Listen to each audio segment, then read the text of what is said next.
Se você não concorda com o pensamento exato de algumas pessoas, neste caso, você está condenado a ir direto para o inferno.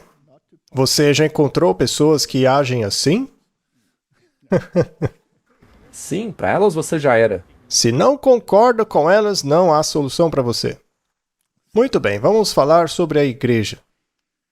Devemos nós abandonar esta igreja? Como todos sabem, existe uma confusão de ideias dentro da igreja hoje. Sendo mais claro, existe uma apostasia dentro dela. Ou, melhor dizendo, existe uma apostasia de acordo com a percepção de algumas pessoas. Mas, segundo a percepção de outras pessoas, isso é fanatismo, então os dois nunca vão concordar. Mas, afinal, quem decide quem é joio e quem é trigo? Muitas pessoas acreditam que são elas mesmas que fazem esse julgamento. Há certas pessoas dentro da igreja que parece que fizeram faculdade de decidir quem é joio e quem é trigo. Ora, mas a Bíblia diz que são os anjos que separarão um do outro. Uns serão separados como joio e outro como trigo. Muitas vezes, no início, uma planta parecia uma erva daninha, mas, ao final das contas, na verdade, não era. E especialmente no Oriente Médio, onde as ervas daninhas são muito parecidas com os grãos verdadeiros, e só era possível distinguir as variedades quando ambas estavam maduras. Além disso, um determinado grão pode estar em crescimento, não é? Nós já falamos disso muitas vezes. Sim, como o caso de Arão. Pois é, imagina só se o pessoal hoje tivesse que escolher se Arão faria parte da igreja quando Moisés desceu da montanha, não é? Você votaria nele na conferência geral, depois de vê-lo envolvido com o bezerro de ouro? Com certeza não. Com certeza não, não é? Pois é, esse é um exemplo complicado, não é? Mas, muito bem. Bom, devemos então sair da igreja, mas essa pergunta implica em quem é a igreja? E essa é uma questão muito importante. Essa é a questão que fomenta toda a discussão hoje em dia nas igrejas. E muitos usam o espírito de profecia para isso. Pois é, usam mesmo. Os dois lados. É verdade. Mas quem é a igreja então? Martin, a Bíblia diz que o Espírito e a noiva dizem vem. Exatamente. O que a noiva está fazendo ali? O Espírito não é suficiente? Quando Paulo estava a caminho de Damasco, o Espírito interveio. Cristo lhe apareceu. E ele primeiramente teve que ficar cego antes de poder enxergar. Então ele foi colocado em conexão com a igreja. Ah, mas naquela época a igreja era perfeita. Não é mesmo? A igreja naquela época era perfeitinha. Ora, como aquela igreja podia ser perfeita se ela discutia com Deus? Não, senhor. Você tem ideia de quem é esse cara aí que o senhor está me mandando para curar? Mas Deus disse, ele é um vaso escolhido por mim. Ou o que dizer do eunuco, que estava estudando o livro de Isaías.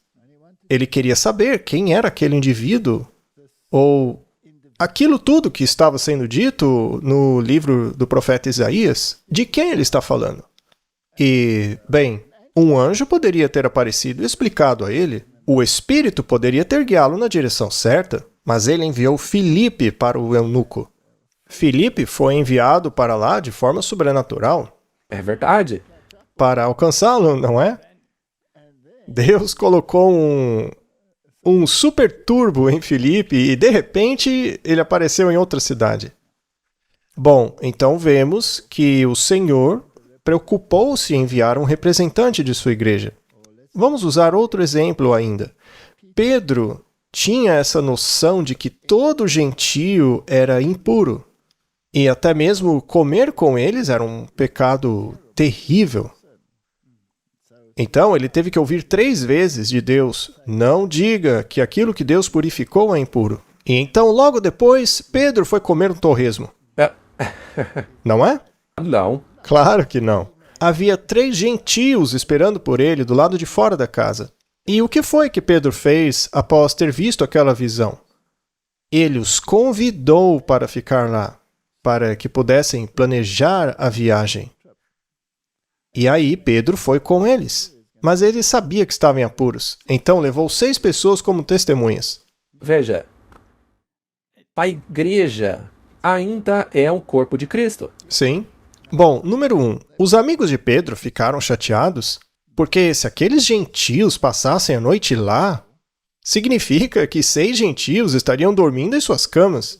Do jeito que eles eram, eles iam... Queimar os colchões no dia seguinte.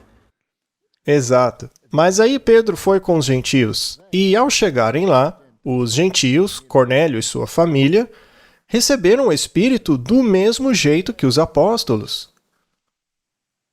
E o mais interessante é que quando Pedro voltou, ele imediatamente foi questionado sobre isso.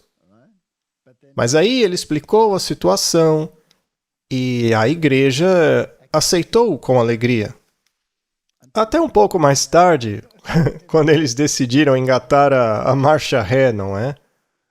Porque Paulo teve que repreender Pedro. Você sabe a história, né? Muito bem. Mas o fato é que, mesmo entre acertos e tropeços, a Igreja de Deus sempre foi a Igreja. Então, o que é a Igreja e por que ela é a Igreja? Ela é um corpo, é o Espírito e a noiva. Afinal, quem precisa dessa noiva?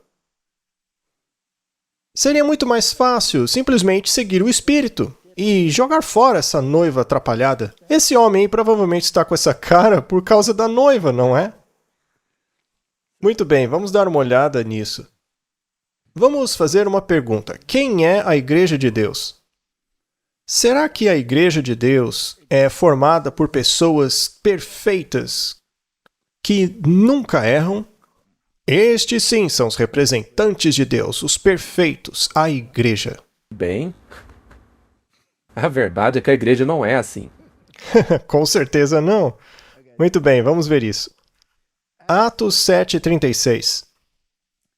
Ele, que é Deus, os tirou depois de fazer prodígios e sinais da terra do Egito, no Mar Vermelho e no deserto durante 40 anos. Será que eles eram um grupo muito coeso durante 40 anos? Todos alinhadinhos? Será? Claro que não. Basta ler a Bíblia. A Bíblia é sempre o nosso guia. Bom, então Deus usou um representante, Moisés, para trazer os seus filhos para fora do Egito. E diz aqui no versículo 37, veja. Este é aquele Moisés que disse aos filhos de Israel: O Senhor vosso Deus vos suscitará dentre vossos irmãos um profeta semelhante a mim, e a ele ouvireis. Moisés era, na verdade, um representante de um poder superior. Sim. E isso, é claro, é uma referência a Jesus Cristo. Moisés, sendo um tipo de Cristo, teve que passar por algumas experiências de rejeição. Portanto, o antítipo, o próprio Cristo, teve que passar por um período de rejeição. Eles tiveram que ouvir Moisés porque ele era a palavra de Deus, mas eles se recusaram a ouvi-la. E assim, de forma semelhante, eles têm que crer mais tarde em Jesus. Mas ocorrerá a mesma oposição. E eu me refiro à oposição dentro da igreja. Sim, ocorre ainda hoje.